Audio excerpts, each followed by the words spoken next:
Ini peraturan Wali Kota Banjarmasin nomor 41 tahun 2019 tentang tenaga ahli Kota Banjarmasin ya. Didapatkan dari situsnya BPK RI ya. Ya teman-teman bisa unduh peraturan perundang-undangan yang ada di Indonesia di websitenya BPK. Oke. Berikut ada dasar hukumnya. Ini undang-undang, ada perda, ada undang-undang, ada PP ya, ada peraturan presiden juga, ada Permendagri, ada juga Permendagri, terus peraturan daerah ya. Oke, ada beberapa tadi yang jadi dasar hukumnya. Oke, tenaga ahli memiliki keahlian di bidang tertentu yang membantu mewujudkan misi Bapak Wali Kota. Nah, ini juga tenaga ahli bertanggung jawab kepada staf ahli ya. Berbeda ya teman-teman ya, tenaga ahli dan staf ahli. Staf ahli ini adalah PNS eselon. Oke, pemberian saran, perumusan, pengkajian, pelaporan, pengadaan. Nah, berdasarkan ketentuan perundang-undangan. Pendidikan formal, pengakuan sosial juga, sertifikasi yang kalian dibutuhkan. Oke. Kriterianya tadi ya. Nah, nih.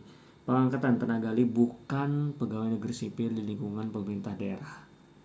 Yang diusulkan ke staf ahli yang dilantik Bapak Wali Kota ya. Jelas ya tadi ya di pengangkatan ya. Mereka bukan PNS. Nah, ada masa kerja.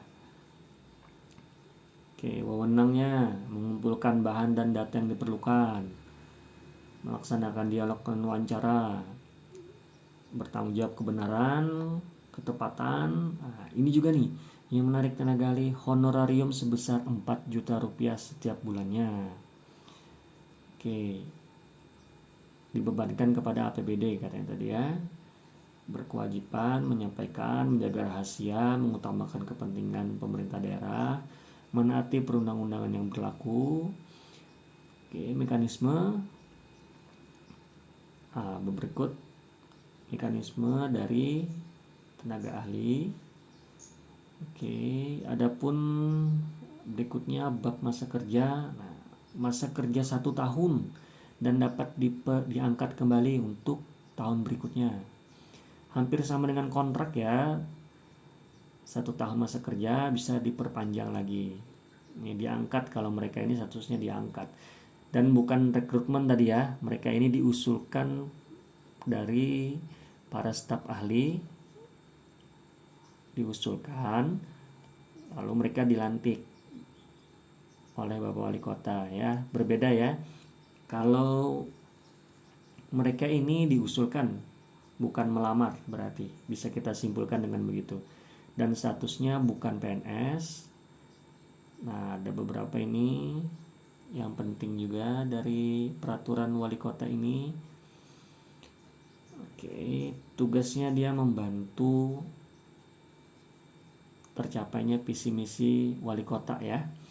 Oke, mungkin itu. Jadi kita sudah bisa simpulkan bahwa tenaga ahli itu memang tidak ada di Undang-Undang ASN 5 tahun 2014, yang dimana di sana hanya menjelaskan ASN itu terdiri dari PNS dan P3K.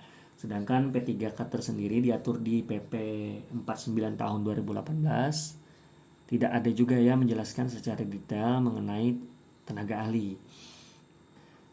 Oke, jadi mereka ini, tenaga ahli ini bisa kita simpulkan hampir mirip dengan tenaga kontrak ya, atau PKWT.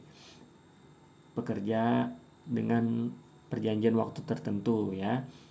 PKWT ya, bukan P3K ya. Oke, yang mana tadi masa kerja mereka 1 tahun dan bisa diangkat lagi sesuai kebutuhan dan dibebankan ke APBD ya, APBD Kota Banjarmasin. Oke. Jadi kita berdasarkan ini ya, peraturan wali kota nomor 41 tahun 2019, kita bisa mengenal lebih jauh apa itu si tenaga ahli. Oke, saya kira cukup ya, bisa memberikan informasi ke teman-teman.